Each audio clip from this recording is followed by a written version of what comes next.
Hello, and welcome to the Movement Prescription Podcast. This week, we have a slightly different episode, where both Hussain, Suzy, and I are on the podcast. Hussain recently has become a bit of an expert in GLP-1 agonists, and so Suzy and I decided to interview him.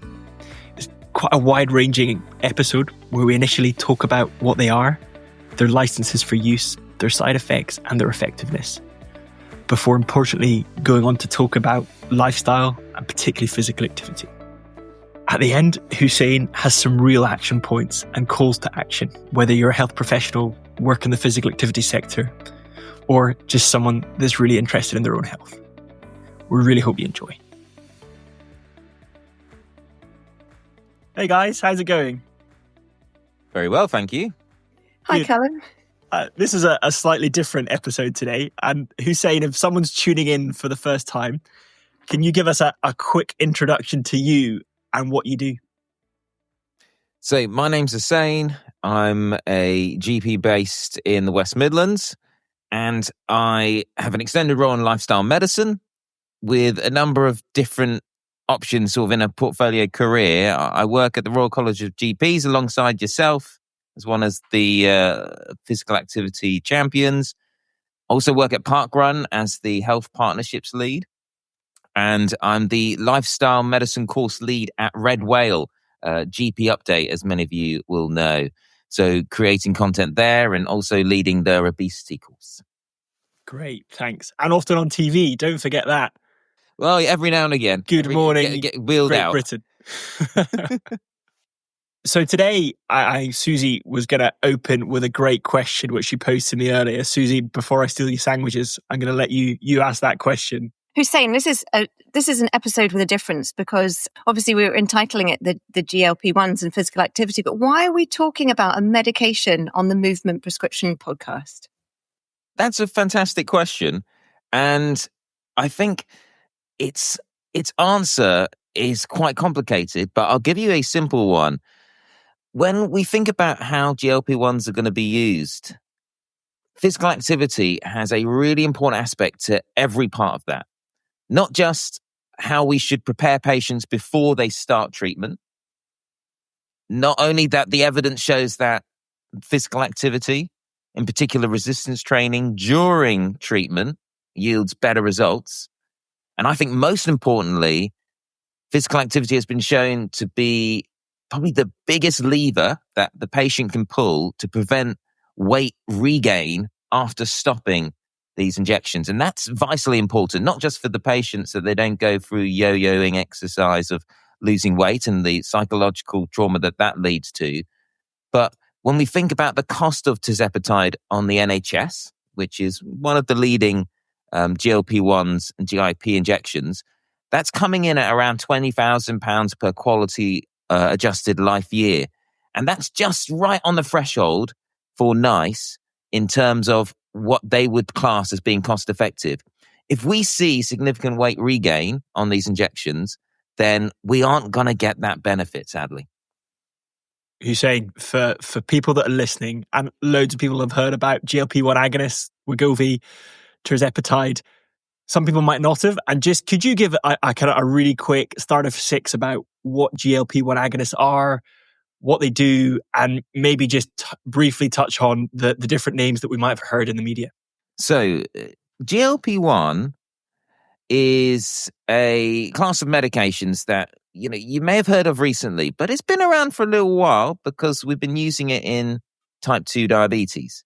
Now, GLP-1 is naturally produced in the body.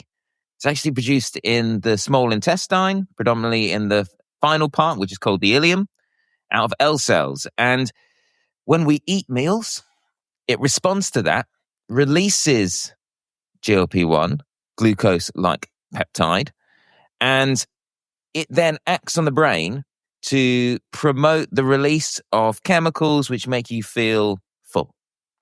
It's one of the short-acting hormones, if you think of it from that sense. So it controls your hunger and satiety over short periods of time, over sort of minutes to hours, while you have longer-acting hormones, things like insulin, that will be controlling your hunger and appetite levels over much longer periods of time. So insulin, leptin, they generally are slow and your long-term control of appetite, while things like peptide YY and GLP-1, these are all things that the body's producing and just controlling it at a more finite, shorter period of time. Now, in terms of the agents that we've got, sort of the first one that was predominantly used in the UK was called Saxenda, it's the trade name. The drug name is called liraglutide. And that technology appraisal was released in 2020. Before that, it was used for type 2 diabetes, but in how we work in the UK, things have to be authorized for an indication. So for it to be used in weight loss only rather than type 2 diabetes, that was 2020. Then we had semaglutide, which trade name is called Wegovy, and that had its technology appraisal issued in 2023. And a lot of people, they know Wegovy, but the probably more well-known version of semaglutide is Ozempic. And now Ozempic is how it's authorized and licensed in type 2 diabetes. So it's the same drug as Wegovy, but slightly different dose range, because we found that the majority of the weight loss benefits come in the higher doses. So Wegovy is just, think of it as a higher dose range to Ozempic.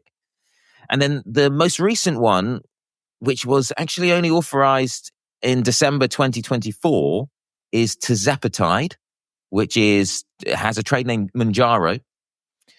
And interestingly, with tirzepatide, its trade name for type 2 diabetes and for weight loss is the same. So just to sort of to buck the trend, so to speak, they've done it that way. And I think it's sensible, because otherwise it just leads to a lot of confusion.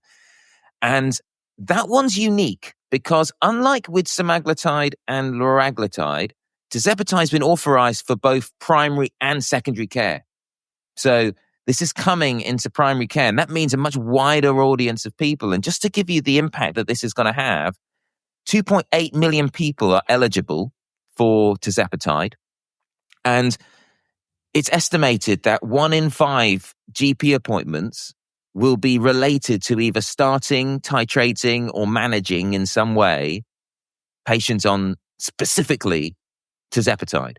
So it's both a challenge, but also an opportunity, because if we know that physical activity is a key element to ensure healthy weight loss and maintenance, then this could well be the driver for change within primary care to get more lifestyle, not just physical activity, but more lifestyle medicine within primary care.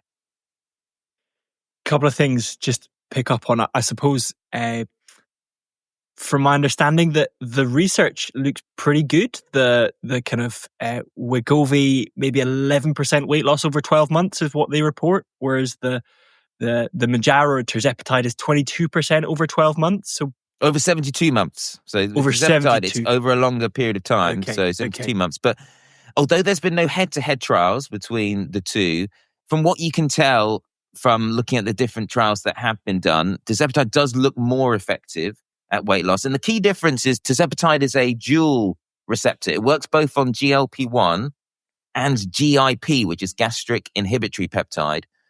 And there are a number of drugs down the line which also work on either dual or even triple, because there's a glucagon receptor which some drugs like retatrutide and survodutide is acting on. So there's a lot of scope. This is not we are by no means near the middle of this story. We're probably right in the first chapter of where this could potentially be going.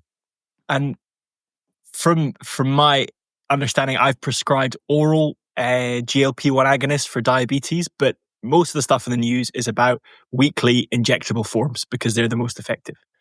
And you talk about it being a big story. It is a huge story. It's all over the news. Suzy, have you seen much of it? Have you no doubt read the news? What are your thoughts and experiences of kind of these drugs and yeah, it's interesting, isn't it? Because these are, in the data, they are fantastic class of drugs, but they have got the propensity to maybe bankrupt the NHS if they're adopted as widely as they could be. So I suppose as general practitioners, and with my various hats on, my lifestyle medicine hat on, You begin to ask, well, if you're prescribing this, is this a sticky plaster, or are we dealing with the underlying pillars of health? Are we dealing with the unhealthy food environment that we're living in? Are we dealing with the environment that leads us to be sedentary, etc.? With my diabetes role hat on, these are fantastic drugs for diabetes, and I don't think we should be. I think we need to be aware of: is there enough to go around for the people who need it the most? I'm forever talking about the people who need things the most, whether that's lifestyle interventions or indeed medication.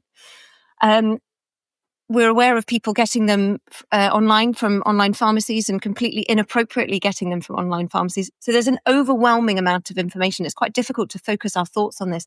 Have I prescribed much in the way of injectables? Only within patients who've been started the injectables by the diabetes team. But I'm fully aware, with my other hat on, my LMC hat on, the medical politics side of our hat. GPs are worried about the workload that is no doubt coming their way, which will be slightly different in Scotland to what's coming your way, Hussain, in England, I think, just with the different rules. But, it can feel overwhelming. There are so many different types of GLP-1s and combinations that it can feel very confusing. That's to use your word there, Hussain. So I have various views, and I'm looking forward to learning from all the work that you've done, Hussain, just helping to clarify and what is within our power? Because a lot of these prescribing decisions come from on high, don't they? Once those decisions have been made, what is within our power? How can we get the best out of these medications?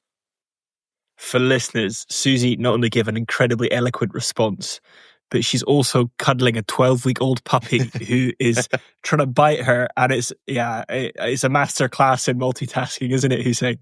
Absolutely. I was so thrown by that. No, I'm joking. I heard the question. It was fantastic. Does it fix the underlying issues? No.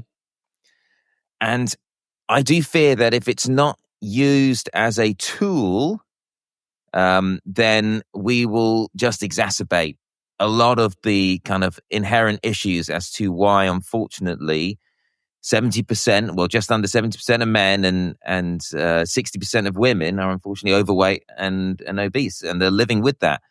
And so what we should think of it is not as the answer, but as a tool to support weight loss, because we know physiologically weight loss is extremely challenging. Forget about the environment element that they're also having to combat and the reason why the weight gain has happened.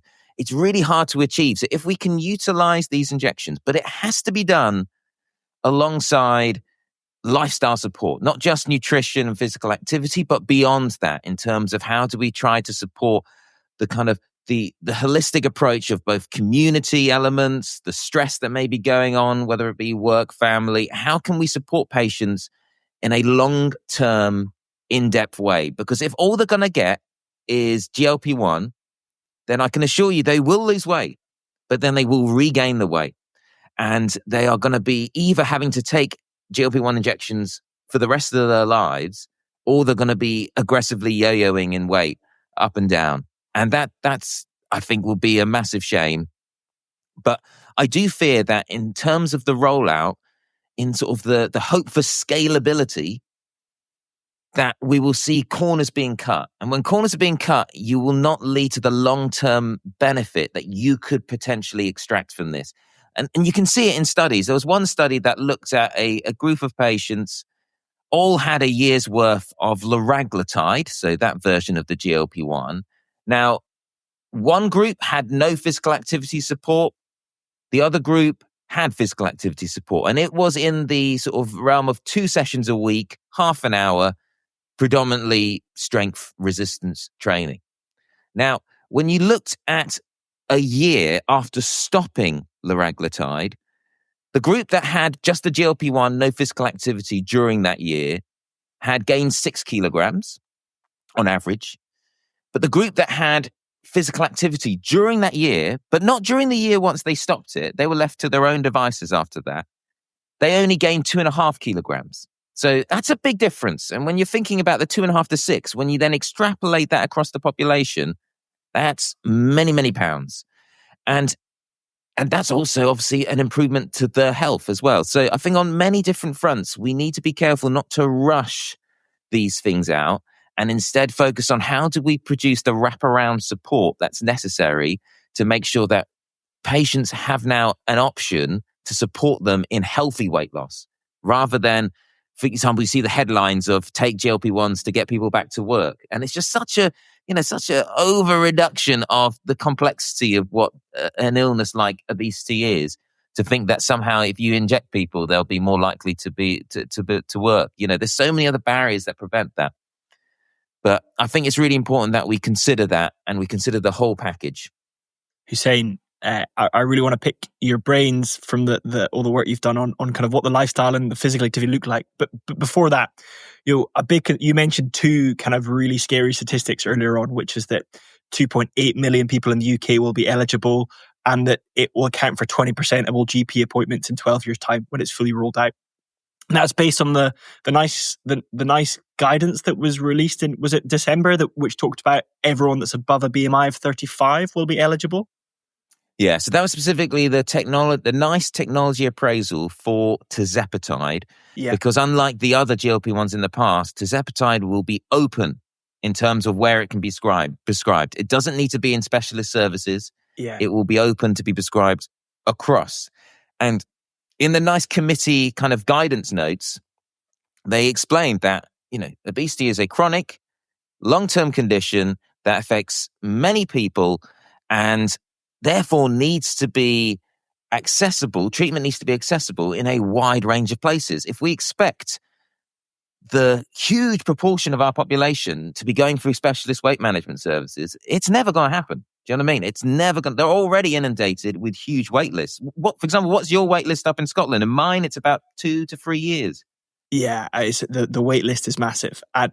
But I think, I agree, we need to know about this. It's coming our way in like a tidal wave, isn't it? But also, like 20% of new appointments that just, where does that come? We're in a system that is like, it is bursting at the seams anyway. I think those statistics will scare a lot of people, I'm sure, and we need the systems, as you mentioned, in place. Exactly. And currently, there's a trial called the Surmount Real trial, which is based in Manchester, in primary care, where they're assessing just that. How can it be delivered?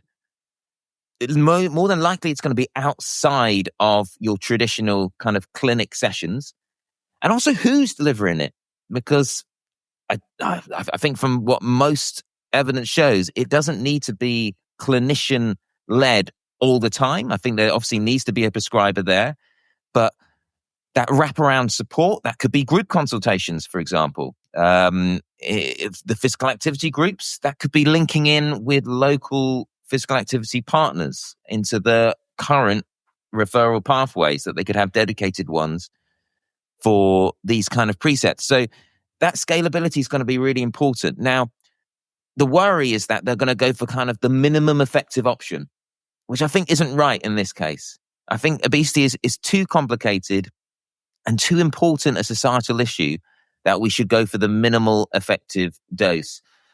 And my hope is that what we will see is potentially a shift in how even primary care is delivered.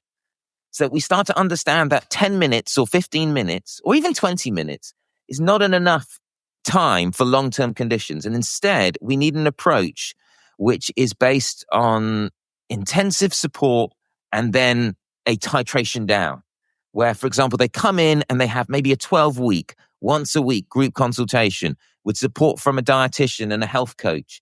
And then, yes, they have the prescriber who's doing the GLP-1 maintenance and ensuring that, that is done correctly and safely. And then slowly, then that gets weaned off. But they have support for 1, 2, maybe even 3 years. That support may suddenly turn into 12 weekly check-ins, etc.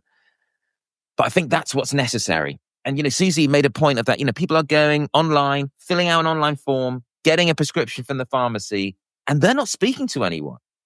They're not seeing anyone. In fact, today, the General Pharmaceutical Council actually issued guidance saying that can't happen. You have to at least, touch base with the patient. The patient has to at least have a port of call in terms of contacting someone if they have issues, etc. So that's been tightened up a little bit now, but it's still, that's not gold standard care. I wouldn't even call that kind of like bronze standard care, what a lot of people are getting. And the vast majority are getting it that way. In terms of accessibility to these injections, because for a long time we've had national shortages, and that's because the drug company just did not predict the level of response to these medications. And so Novo Nordisk, which does like Wegovy and Saxenda, like it takes a long time to increase production and for that to actually filter through. Now, Eli Lilly, which make tirzepatide, like they've kind of had a bit more head start in terms of they've seen what the market is like. And so there isn't any stock issues currently for tirzepatide. So I can see a future where stock isn't going to be a problem anymore. It's going to be about actually delivering this, because it's estimated that through the NHS, even in primary care, it will take 12 years to get through everybody that's eligible. I'm stuck for words. There's so much to process. There's a couple of things I suppose that I wanted to touch on. And one, Suzy and I actually have talked about. We talked a bit about what physical activity is needed. And I think Suzy had said previously that are we at risk of switching one kind of issue of obesity with another, which is sarcopenia and muscle loss. And so, yeah, maybe you could kind of tell us a bit about the evidence behind that, Hussain. And then the other thing is, we've got quite a few patients that have a similar issue. The pharmacy issues, they're kind of prescribed online, no follow-up. And they have come in with side effects. And I think the side effects aren't well publicized as far as I'm aware. And so I think it would be really helpful, possibly from a listener's perspective, to know what those side effects of the medication are. So maybe start with the side effects and then tell us a bit about sarcopenia and resistance training. Yeah, no, very good question. So starting off with the side effects, they will never ever be well sort of published. I don't think it's something that anyone wants to advertise, but they are there. And I'd say they're higher than what you'd normally get in most of the medications we prescribe. And you can tell that because of the adherence. Like long-term adherence, so over 12 months, is pretty low. It's like under 10%. So that's telling you that, this is something that people are struggling to maintain on. But there's lots of, and interesting actually, there's lots of lifestyle factors that improve the side effect profile. And often it's that issue of, because they haven't got the lifestyle factors quite aligned, it makes it much harder to tolerate. So the most common ones are all gastrointestinal. We're talking about nausea, diarrhea, vomiting, abdominal pain, constipation as well. And then also there's injection site reactions. So these are things that you inject yourself, you put it into the subcutaneous tissue. So you're advised to rotate around 4 different spots around the body, but you can get reactions where the skin will become inflamed, etc. Now, there are rare but more serious side effects, and it's hard to know exactly the kind of incidence of these, because you can get data from the trials, but generally when you look in real life data, you tend to get more of these than you get in the trials. And we're talking about things like increased suicidality. So there's been about 150 case reports of increased suicide risk and self-harm behavior. And weirdly, or maybe even not weirdly, but this is seen in bariatric surgery as well. So we don't know if this is a symptom of rapid weight loss or a symptom specifically of, separate, that's bariatric surgery and GLP-1 medications do it, but there seems to be a element between the two. And the other one, which is thyroid cancer. So both papillary and medullary cancer, thyroid cancer is more common, or at least I'd say associated, because there's no causation that's been proven through here. But there's an association. So there was one cohort study which showed that in patients between 1 to 3 years of use of GLP-1s, there was a 58% increase in terms of absolute risk. But when you need to bear that in mind, that sort of 58%, so that is, quite a chunk increase. But thyroid cancer is actually really rare. So you're making a really rare cancer into something that's slightly less rare. So when you look at it at a population, we probably aren't overly concerned by that. And because they're such small numbers, any increase will always look like a huge percentage when it probably isn't such. Now, in terms of how we can sort of minimize these side effects, we know that patients that have higher fiber and water in their diet tend to get less constipation. Those that have lower saturated fats and smaller portion sizes have less nausea. If they have a diet that's high in vitamin A, D, E, K, and beta carotene, you tend to see less of the kind of nutritional deficiencies that you may get. So it just really really sells the importance that when someone's on a reduced calorie diet, which will naturally happen when your appetite's been significantly suppressed, the quality becomes even more important. Okay, because if you're eating less of not such good quality food, that's going to have a much bigger impact in terms of the lack of fiber, the lack of nutritional elements. So patients need to be supported with this, not just when they're on the GLP-1s, but beforehand. It needs to be kind of like a phased approach where you bring in these elements of nutrition and physical activity, and then the medication gets inserted at the right point. Does that make sense? Now, exactly what point that will be, that will need to be studied and to decide what is the most sensible point to start a GLP-1. But in reality, what's happening is people are just going onto the GLP-1 and then they're having to try and work this all out afterwards with minimal support. And that's not going to lead to long-term benefits. Now, you asked about the sarcopenia question. So that's sort of losing muscle mass. And that is an interesting question that is got people on both sides of the debate. Okay. So now, firstly, agreement as to how common sarcopenia is within obese patients is not clear, because there's wide range. From one study to the other, you can see different proportion of patients that are suffering with sarcopenia while obese. And that can sometimes sound quite counterintuitive, because you think, well, surely they've got, significant muscle mass. That's not the problem. But no, you can get sarcogenic obesity. But that's generally seen in older populations. Okay, so older populations that are less active, they generally have lower muscle mass and higher body fat ratio. And that's one of the reasons why NICE tell us if they're over 65, you shouldn't be using a BMI. You should be using a waist to height ratio to try to pick that up, because the BMI may be great, but actually it's great because they've lost like 8 kilos of muscle and gained 8 kilos of fat. So it's really mindful of that. Now, for the majority of younger patients that are obese, sarcopenia is relatively rare, because if you're being active and getting on with your day, you actually probably got slightly more muscle mass than most, because you're literally having to move and bear higher levels of weight. Now, GLP-1s don't uniquely reduce muscle mass when you have the weight loss process. This is something that happens with any rapid weight loss. You will have about 25 to 40% muscle mass loss, okay? And that isn't just purely just muscle, but we call it fat-free mass. So that's muscle, but it's also like body fluids, organs, tissues. There's lots of things that contribute into that fat-free mass. Now, the majority of it is likely going to be skeletal muscle, but at the moment, no studies have looked at breaking the fat-free mass down, because in terms of what you'd need to use as a modality, you'd have to use MRI to work that out, because DEXA just tells you kind of what's bone, it tells you what's fat, but then the rest is kind of like, it just lumps it in one big group. So DEXA is very easy to do on a trial setting with lots of patients. MRI is a lot more expensive and arduous.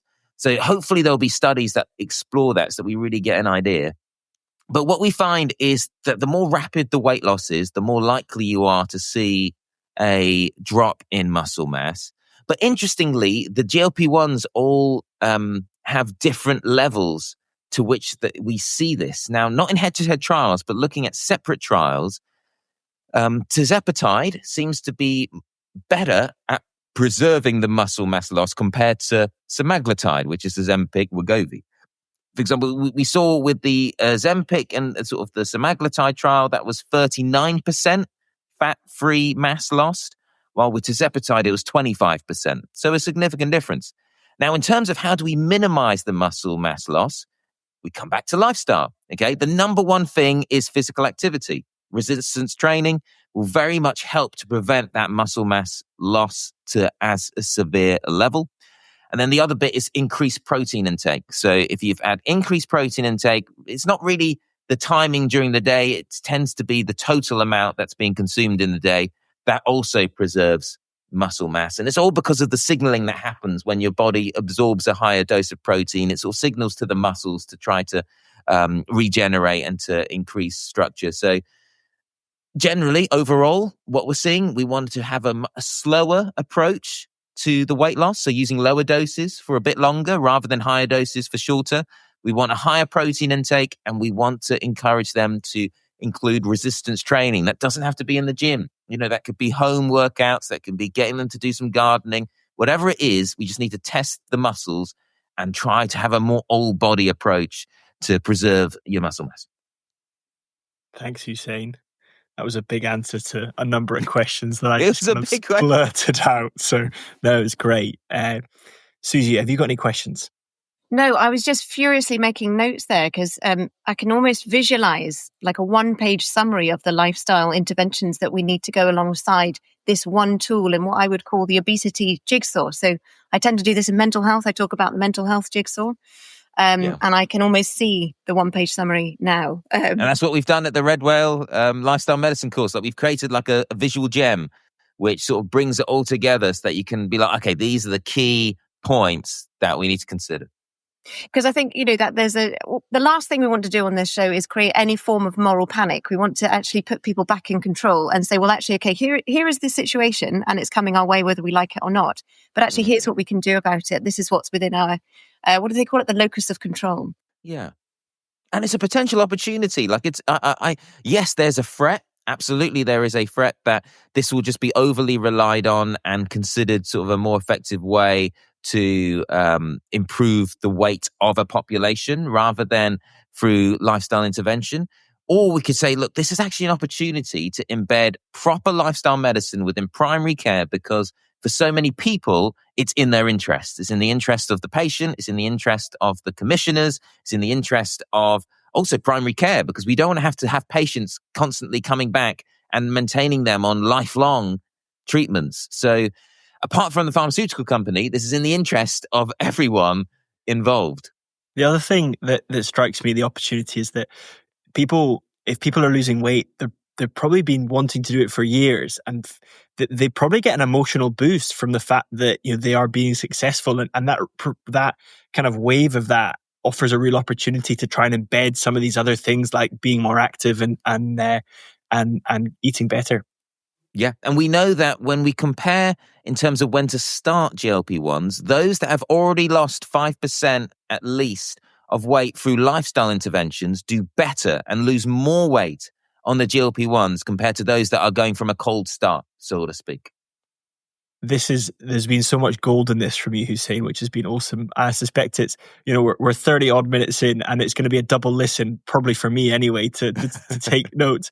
But I wondered, Suzy, I'm going to put you on the spot. You mentioned the jigsaw. Talk to me, visualize that jigsaw for us, and then maybe Hussain can add any other pieces to that jigsaw, and that can be our kind of conclusion to the episode. I guess for me, with a jigsaw, I tend to base it around the pillars of lifestyle medicine, and I'll just loosely put them in, but I will tailor that to the patient in front of me, and I'll say, well, listen, of all of these ones that I've briefly mentioned, which is the most important one to you? Because usually when you access one, you're going to start having a ripple effect on all of the other ones. So I would start with the bare bones. Sometimes if I haven't got time, I'll actually just give it to them and say, listen, this is for you to work on when you go home. You didn't realize you're going to get homework from me. There is a school teacher inside me. If I had longer, there's so many things. I don't even know which one to pick up on, but I loved what you're saying there, Hussain, about actually in terms of adherence, because that's a major problem with it. Actually, if you're aware that you can take control of that and make changes like, increasing your fiber and your water intake, and that's going to stop you from being as constipated, then that's a really good starting point. So doing the simple things well, which is what I start most of my talks about lifestyle medicine with. Absolutely. And I think you use these injections and the benefit they give them, as Callum rightly said, in that it can give them that motivation that it's fine, things are finally working. And what you need to instill and what you need to get right from the beginning of this process is that this is a temporary effect. It doesn't leave permanent impact. So you need to start working on those pillars of lifestyle medicine for when this injection is stopped. What are you going to lean on? Is your sleep still going to be really poor? Is there going to be still a high amount of stress which drives you to have an unhealthy relationship with food? Have you considered how you're going to alter your portion sizes and the kind of foods that you eat, etc.? So it's kind of like a window of time where a lot of work can be done, and we're always thinking and planning about the end date. What is the end date of these medications and what is the plan after that? Because I think most people don't want to just lose weight. They want to maintain on that weight loss. And so it's going to be so important for GPs with an extended role in lifestyle medicine to be the kind of leaders within the clusters, networks, to be able to support patients in that. Because unfortunately, and actually NICE very much clearly documented this in their notes, in primary care, it's very patchy in terms of the lifestyle support patients can get. Interestingly, the drug companies said that they did a survey and nearly all the GPs said that there was loads of lifestyle support within primary care, which NICE luckily didn't quite believe. And I don't think anyone would. So, what I'm hopeful for is that we can, in that pillar approach, I think is absolutely important, because pretty much every pillar is associated with in some way with obesity. Like all of those are important. And when we think about looking at the studies, yes, physical activity, strength training seems to be really important. Protein, yeah, that's important. They're kind of the things that have been tested. Like it's very hard to test, improvements in sleep. It's very hard to test improvements in relationships, improvements in stress. But we know anecdotally, and when we're supporting patients, they have a huge impact. They have a huge impact. And obesity is a long-term condition, just like all of the other ones that we manage. And an injection, a medication is never going to be the answer, because it wasn't the problem. Patients didn't have a GLP-1 deficiency. That isn't the disease. If that was the disease, then fine. This is the solution, but it's not. Instead, we're trying to work on the physiology that we understand to buy patients support in trying to get the body to a lower weight, because we know that it doesn't like to do that. And it's got lots of fail-safe mechanisms to stop you losing weight and to make it really hard to lose the weight. The biggest concern I've got is not that lifestyle won't be implemented along these injections, is that we are not going to do any work on the environment, because that, in fact, is what's meaning that people have to have such a scaffolding around their life in terms of protective behaviors and ways to manage their life, that it's unmanageable for many to achieve that. For sure, like many of us are lucky. Maybe we have enough time, we have enough motivation, we have enough support, we have enough finances to make it doable to lead a healthy lifestyle. But for others, the environment they live in means that the amount of work and finances they'd have to implement to achieve it is just unmanageable. And so I worry that it's the environment and making changes to that's going to be left behind, rather than even the lifestyle support within healthcare. I think that's probably just about doable if we knock on the right doors. Yeah, I think that's a really key point, and one that we've highlighted across a few podcasts now is the role of the environment and or the importance of the environment and the role of the health professional and others in advocacy to try and make a change there. And I think that's really key. Yeah, and I wonder whether when we think about our role, whether we're clinicians, whether we're coming from the physical activity sector, and I wonder if what we need to consider is focus on the economic argument of this, because often it's the economic argument that gets sold really well as to why we shouldn't change the environment as it is, because it generates X, Y, Z. But I think more and more now we're starting to realize that the biggest inhibitor to economic growth is poor health.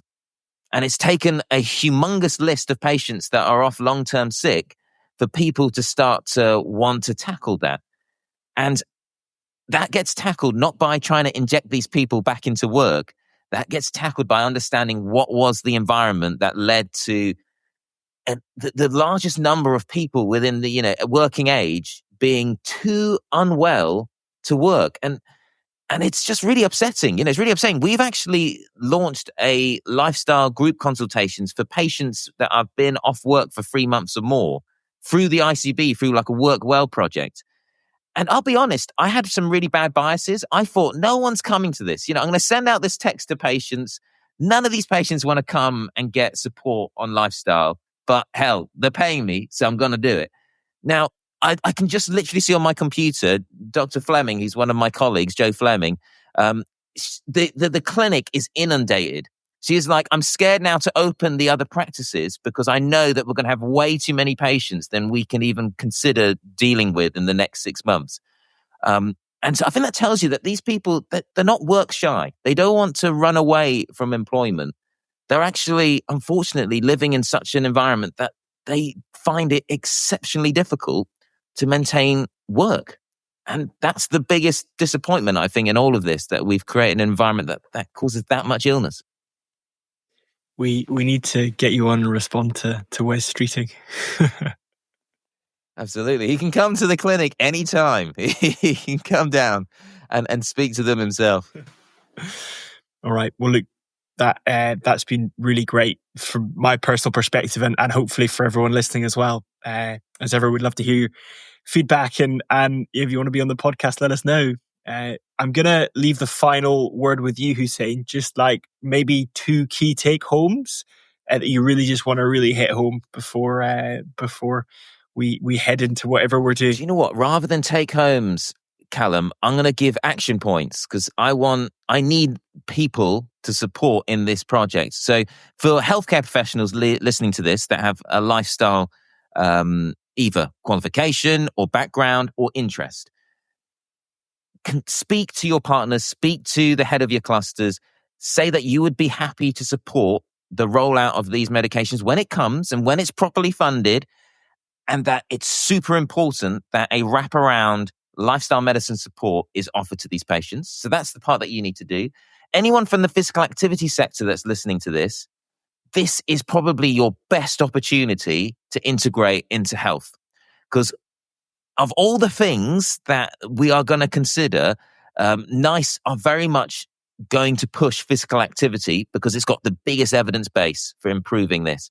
So this is your chance to support these kind of patients directly through healthcare, and you can build up those relationships and think about how that will trickle beyond obesity. You know, once you develop these relationships and these pathways, and we can break down the barriers that we get on activity for referral and all those kind of elements, we can hopefully start to see a world where other long-term conditions are managed in the same way, okay?